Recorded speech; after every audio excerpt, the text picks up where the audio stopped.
Did you know, this is a fun fact that I'm opening with. Did you Ooh, I love know fun facts.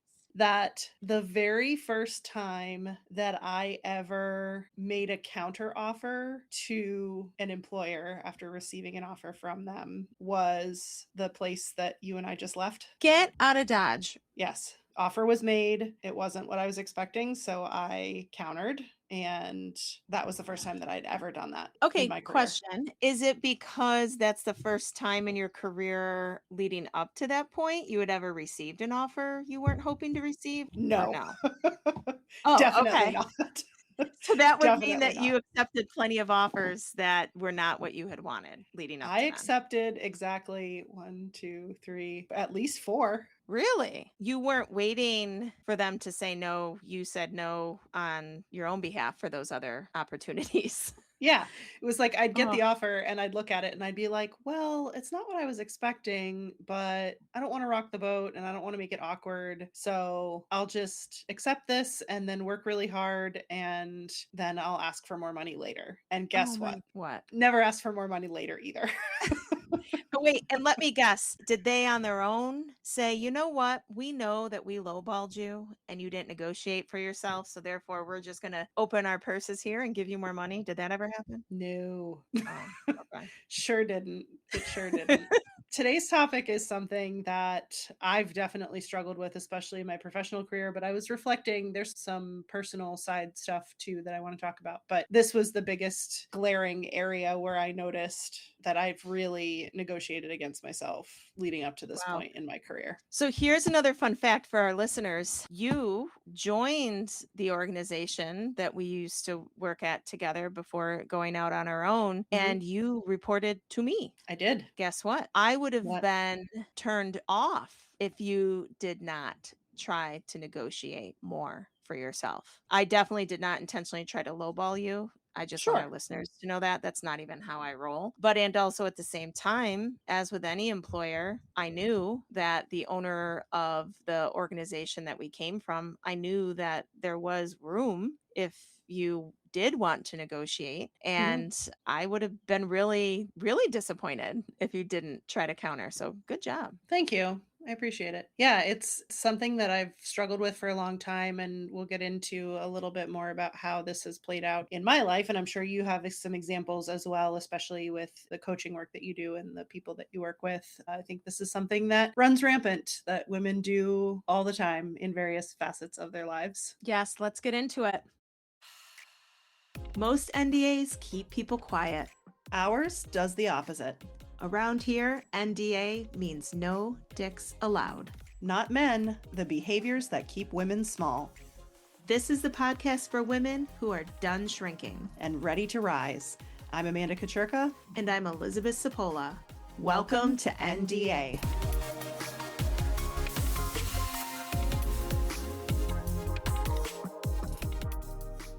Let's talk about where this comes from. We've talked before about how women are often rewarded for being agreeable, being low maintenance, being grateful, not taking up space, being humble, and being viewed as selfish is always something that we're trying to avoid.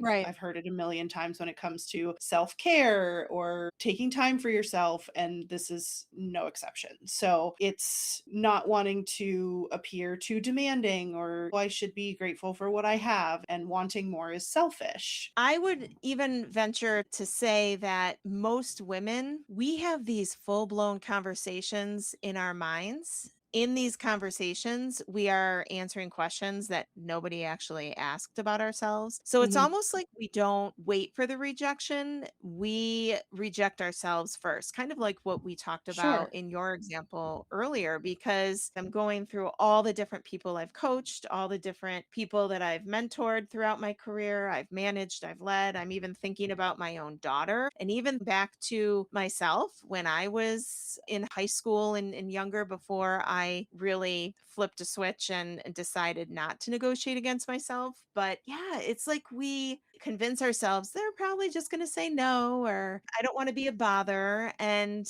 meanwhile, nobody's even heard the question yet to Right. reject us. Exactly. It's a protection mechanism. If you Yes. don't ask, you can't be rejected, you can't be disappointed, you can't be embarrassed, you can't be judged. it's adaptive behavior that we create a pattern, and we talk about this a lot, where we create patterns in our minds, and then once we've established the foundation of the pattern, we start looking for evidence that proves it. Right. So you get a positive response, for example, from an employer when you don't counter, and they are all of a sudden even more excited to bring you on board because they just got you for a deal. Exactly. Yes. Yes. And that reinforces, so you're confirming, "Oh, yeah, look, see, they're so happy to have me on board. If I would have countered, it would have made things really awkward, and they would have thought that I was ungrateful." And I think especially related to career offers, at least I see a lot more of that now, even just talking with friends and family as they're looking for positions, where there's even more pressure to be grateful because, "Oh, at least I have a job. At least I Oh, got an offer." that makes me wanna puke every It's single time awful. I hear someone say that. What I'm guilty of it with, I'm wondering if you can relate to this or any of our listeners. So I negotiate against myself, I would say only in my marriage. Mm, And here's what I mean by that. My husband, Mike, he's amazing, love him to death. Couldn't ask for a better husband. But what I do is it's not even just my marriage. My kids make fun of me because I do it with them too. Instead of saying, "Hey, can you unload the dishwasher?" Somehow I'll just unload it myself. mm. And now I have pushed myself to ask someone to do it, but then this is what I do. I'll say, "Hey, can you unload the dishwasher?" And I kid you not, if my husband or one of the kids doesn't jump up in the next 5 seconds to do it, then Mhm, I've built this huge legal case in my brain and I'm pissed off and angry and resentful. And then I just do it loudly, I might mhm. add. I do it loudly and put everything Don't away. take it out on the dishes. Exactly. We as women, not just in our career, but in our personal lives too, it's almost like we think that asking for help is equivalent to asking someone to donate a kidney or something like that. I don't know. I'm trying to think of a Mhm. dramatic That's example, but exactly what I was thinking. were you? Yeah, Were you even truly, thinking yes. kidney? Yes. The hell? That is crazy. I don't That is know. so funny. We're mind melded today. I completely agree with all of that, and I mentioned at the beginning of the episode, I also negotiate against myself my physical body. So, Oh, okay. especially before I started working out, I would frequently talk myself out of doing things that I perceived as potentially too difficult. Mhm. So, whether it was like we were out traveling somewhere and it was a couple miles to walk to wherever we wanted to go, I would immediately push for calling an Uber or calling a cab or whatever to get us Right. there instead of walking, because I was like, my lower back's really going to hurt and my feet are going to hurt and I'm going to slow us down and then we're going to potentially be late. And I don't want my husband or my friends or whoever we're with to be mad at me because I'm not in good enough shape to make this walk or whatever the case was. Over the last probably year ish, my husband and I started doing a lot more like outside stuff. I'm not full blown uphill mountain hiking. We're not there yet. We're working up to it. Okay. But Okay. we went to, in New York, there's a place called Watkins Glen. If you are listening to this and you've never been there, I highly recommend. It's absolutely beautiful. There's, I forget how many, a ridiculous number of waterfalls. And there is a trail that goes along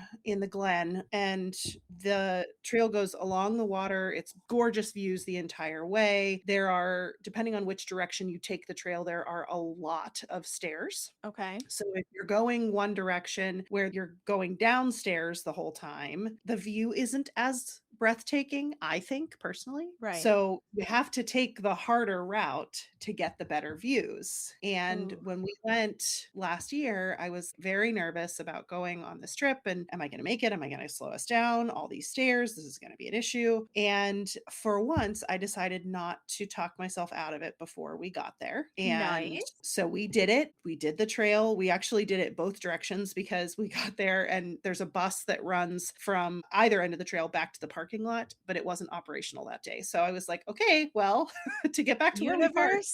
Universe gave you a Uh-huh. sign.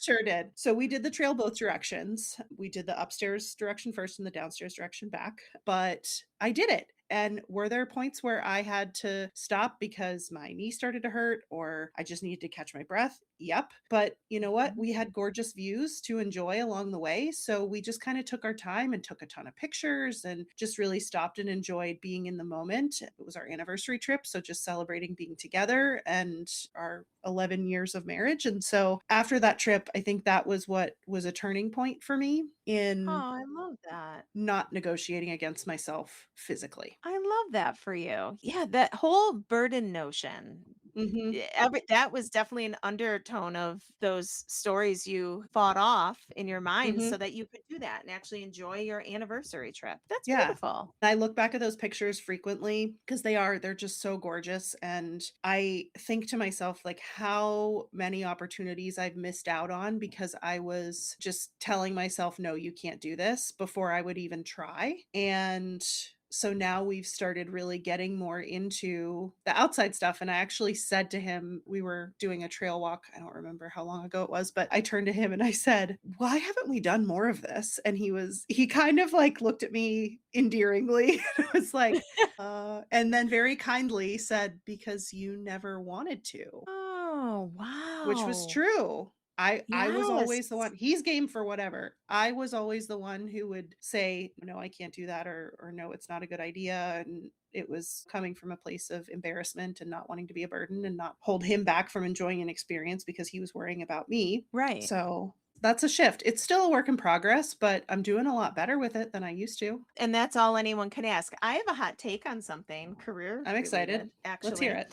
I know this might piss off some people, some of our listeners. I just read something, a social media post from an influencer who was commenting about just how enraged and upset that she had always been because of how much more money men earn than women, and just how it's not fair because of the systems within which we work, Mm, and all the things. mhm. I don't disagree. And Sure. but also at the same time, I can honestly tell you, and I know this to be true what I'm about to say because of the nature of my career and the roles that I've held. I've been in the world of human resources, and I have through the majority of my career, I've been in the top executive role in either a HR or organizational development capacity. So when you're in that role, just for our listeners' awareness, you have exposure to knowing what everyone's compensation is. And so I can tell you factually that I myself have always earned as much, if not a little bit more, than my counterparts who are men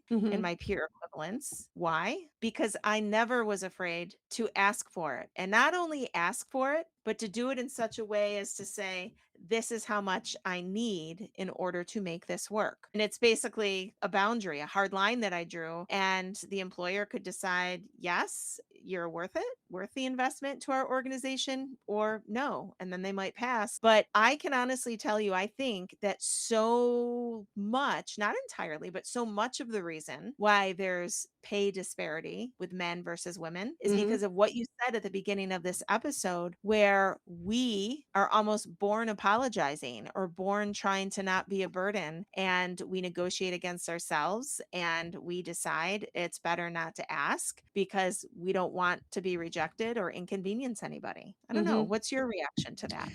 Yeah, it's very true, and I think there are kind of harkening back to the episode we did with Amanda Duncan on the systems that exist. I think there's certainly part of that for sure. But yes, I agree. In order to succeed as a woman in the workplace, especially if you're in a male-dominated industry or a male-dominated organization, the less noise you make, the better. Yes. And I think we classify making noise, rocking the boat, we classify asking for what we want and what we need under that. Yes, we do. And then, and I'm sure you dealt with this in your previous roles, I know you did when I've witnessed it, but when there tends to be resentment or friction when you ask Oh, for what you want. oh, yes. Absolutely. Absolutely. Resentment, friction, and passive aggressiveness. in some cases, aggressiveness. It depends who you're dealing with, Yeah. right?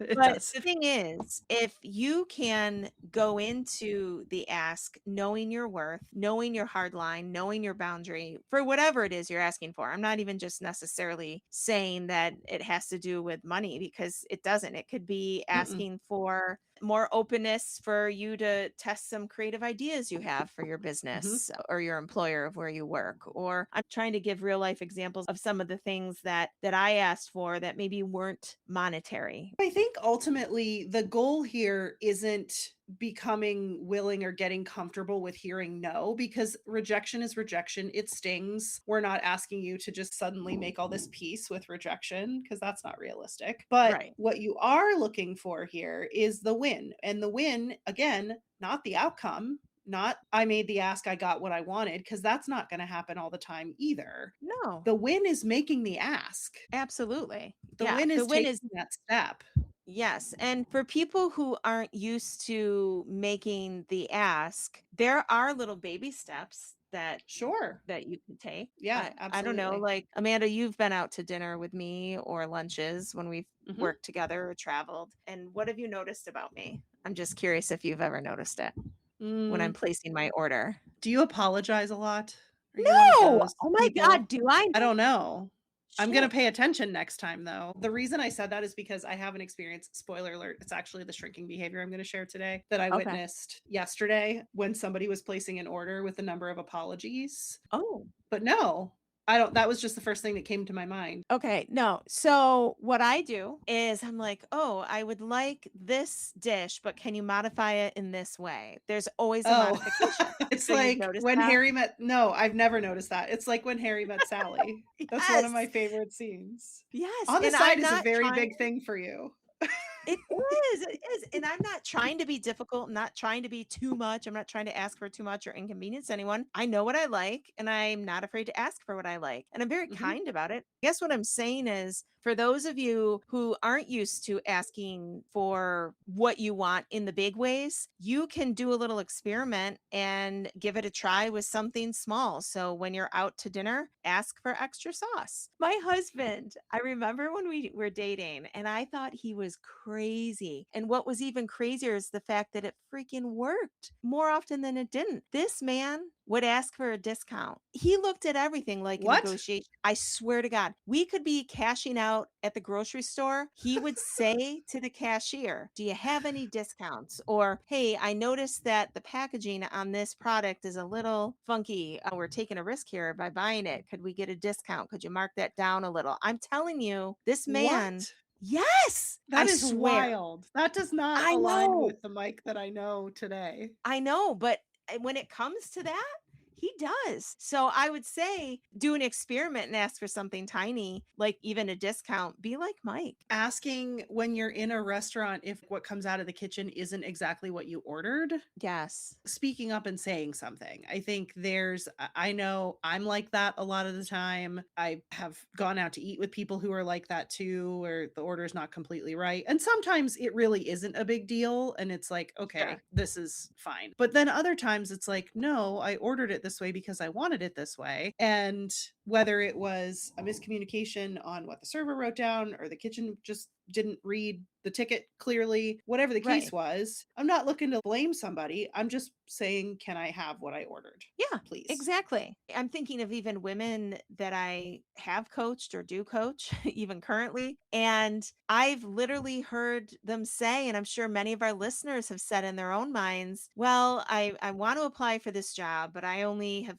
met like 85% of the qualifications. Oh, yes. Meanwhile, you've got Joe Blow over here who realized that all you need to do is have a pulse. He meets no other qualifications. And he's like, yeah, that's me. I'm the perfect guy. And he's applying, right? So we do that in so many ways, but each time we do a little bit more and a little bit more to ask, Mhm. then we teach our nervous system that nobody died because you ask for something that you want or need. And by the way, it is okay for you to ask for something you want. It doesn't have to Mhm. always be something you need. I just wanted to Right. throw that out there as well. Yeah, that's absolutely right. We always like to share some easy disruptions. We've shared some already, but I think there are some additional questions that you can ask yourself when you're preparing to say no or holding yourself back from negotiating in your favor. Question 1, did they actually say no, or am I assuming that they'll say no? Mhm. Am I responding to facts or fear? Look at the facts, kind of that question you shared a few episodes ago, what do I know to be true? Right. Kind of grounding ourselves in fact. What will I lose by not asking? Mm, I like that. I think a lot of women, we think, well, it's a big deal. So what? So I don't get the extra sauce on my chicken wings the way I like it. No, it's not about the sauce. It's not about the Mhm. chicken wings. No, I think especially in the larger scale of a job, for example. Well, if I don't ask for the additional money that I know I should be making, I'm going to suffer. My family might suffer. That's going to be less money coming into my household. And Right. that's not in alignment with what I was planning for. So it's thinking a little bit further ahead because I think we tend to, when we're negotiating against ourselves, we tend to stay in the moment and think, oh, I don't want to rock the boat. I don't want to cause friction. But think beyond that. Think about future you and how your life, your experience, whatever the case may be, is going to be impacted if you say no now. Absolutely. And each time you don't advocate or speak up or make the ask of what you need or want, then that is one more way that you abandon yourself quietly. And the more Mhm. frequently and the more often you do it, next thing you know, you're never, ever not only asking for what you need, but you're walking around really, really resentful and Right. angry. Yes. It builds over time for sure. No question It about does. that. And then you're slamming dishes around when you're unloading the dishwasher. And then you're taking it out on the dishwasher. I know. Brings whole new meaning to Rage Against the Machine. It does. Oh my god! Wait, is that who sang the song? Oh, what was it? You know that song, "Fuck You, I Won't Do What You Tell Me"? You know that song? Yes, and yes. It's like "Living in the Name of" or whatever. Yep, Was yep, that that's Rage them. Against the Machine? It It is? was. Okay, swear to God, not joking. I literally 2 days ago had that song blasting in the Mhm. kitchen while I was putting the dishes away. You Swear to were God, literally I raging was. against the dishwasher. That's Yeah, hilarious. It's but also meanwhile killing in the name of, but that's so it's oh, you is said it? living. Yeah, it's killing, but I mean, either way, it's a slightly more violent path than what you picked, but that's Oh fine. my god, that's so funny. See, we're real, ladies. We are. I just want our pod community to know that we don't claim to be experts. We're just doing our best like Mm-mm. you are. Just out here doing our best. So let's switch to shrink this for this week. I Okay. alluded to mine a little bit earlier. So I went to grab lunch and coffee yesterday after we wrapped up at a conference that we were attending. Walked in and there was a woman in front of me in line. And this particular coffee shop changes their specials every month. And so, because yesterday, this episode's coming out later, but yesterday was the 1st of July, the specials had just changed. So she was standing at the menu board and she was perusing and trying to figure out what she wanted. And she saw me walk up behind her and she was like, oh, you can go ahead of me. I'm really sorry. I don't know what I want yet. And I was like, I'm ordering lunch. I need to peruse as well. I started counting. She apologized to me 6 times in like Oh 3 my god. minutes. Oh god. Did you And point it out to finally, her? I would have. well, finally, the last time I was like, "I promise you do not need to apologize. I'm trying to figure out what I want too. I'm not in a hurry. You take your time, make your order when you're ready, and I will be totally fine waiting here, figuring out what I want." Oh my gosh. Yeah. My That is heart broke. Live your life. You deserve to take up space. You deserve to take your time and figure out what you want. You don't have to apologize. And listen, yeah. I am very well aware that we are living in a world where people are angrier and outwardly meaner. And so I would not be surprised if she had encountered people in the past who were Oh, mean to her in that sure. situation. That's certainly a possibility. I acknowledge that 100%. However, my heart broke for her because I've had situations where I've done something kind of in a similar vein, but not to that extreme. Right. I cannot imagine feeling so many anxious feelings in a situation like that, that you Oh. feel the need to apologize so much. Oh. Heart Girl, and just you deserve to order your sandwich and your coffee in peace. Exactly. And when I said, by the way, "Did you say anything I would've?" I didn't mean in a judgmental way. I know No, no, you no, know of that about course. me, Amanda. I just wanna make sure our listeners know that because we are not encouraging women to do anything other than help each other rise. So the way that you brought it up, for example, that's what I mean. In a Mhm. way to say, "Hey, I see you. You don't need to apologize for your existence. You deserve to be here. You have a right to take up space just the same way I do." But yeah, somehow along the way, she definitely learned that apologizing is a way to keep her safe, right? And to keep Right. her likable. Made me Yeah. sad for her. So, ironically, we never know what example the other is going to bring for this segment that we have every week. Mine also has to do with apologizing. And I did casually mention it to you the other day when we grabbed lunch during the conference that we were attending. And here's something I've noticed, I can't unsee it. I apologize all the freaking time, but only in one scenario, the goddamn grocery store.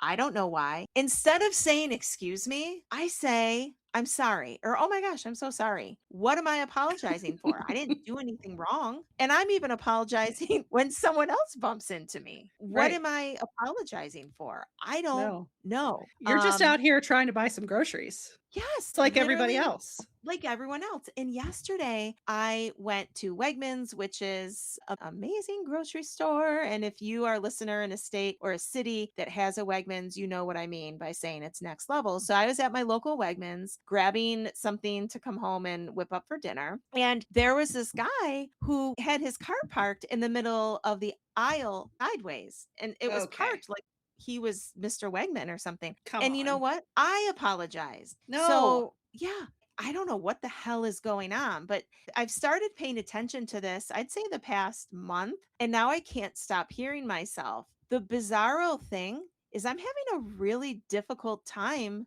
stopping it. Mm. So I'm really working on replacing that "I'm sorry," specifically only in the grocery store, with an "excuse me." So, or how about this? Nothing at all. Maybe I don't have to say anything. Right. Because most of the time when I'm apologizing, I'm noticing that that's not even what's called for. I don't know why it's so hard to break. Because I could say, oh, it's just, I don't know, a language habit, but I know that's not true. Right. I know somehow, some way You're deep, viewing it's a yourself as an nervous system. inconvenience. Yeah. It's a nervous system habit. And somehow I'm trying not to come off like I'm demanding or difficult or taking up too much space. So that one is in the works. I can't tell you. And I've conquered it and I'm no Yeah. longer shrinking. No, if you see me in the grocery store, there's a good chance, even if you slam the cart into my ankles, I'll probably say I'm sorry. And I I will want take the you blame. and I want you to say, "No, you're not. You're not sorry." And you need to keep me honest. So anyways, Yeah. that is my shrinkage moment. It's funny because you say this, and then I'm picturing my husband. A major pet peeve for both of us is lack of self and spatial awareness in public places like from Okay. other people. Right. So if we're in the grocery store and encounter that, he will just physically move that person's cart. I love He won't that. even say anything to the person. He'll just move their cart out of the way. I'm gonna start doing that. It's just you're not the only person here. There are Right. other There shoppers people have to get through. Just have a little spatial awareness. exactly. Ooh, I like that.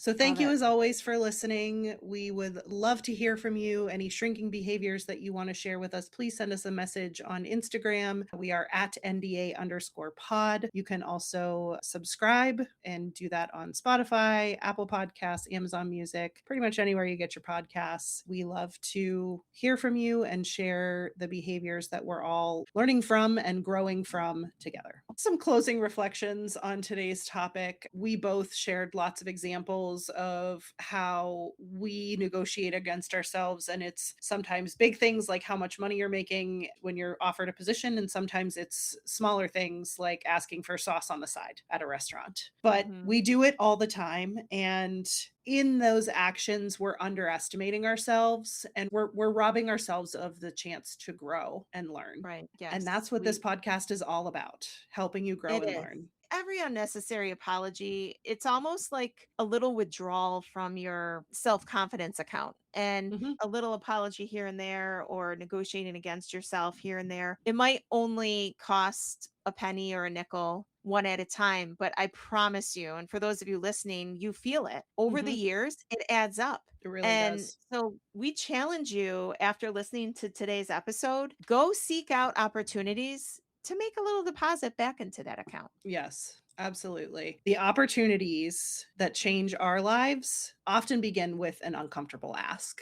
And so, Ooh, even though yeah. not every ask becomes a yes, every ask does expand what's possible for you.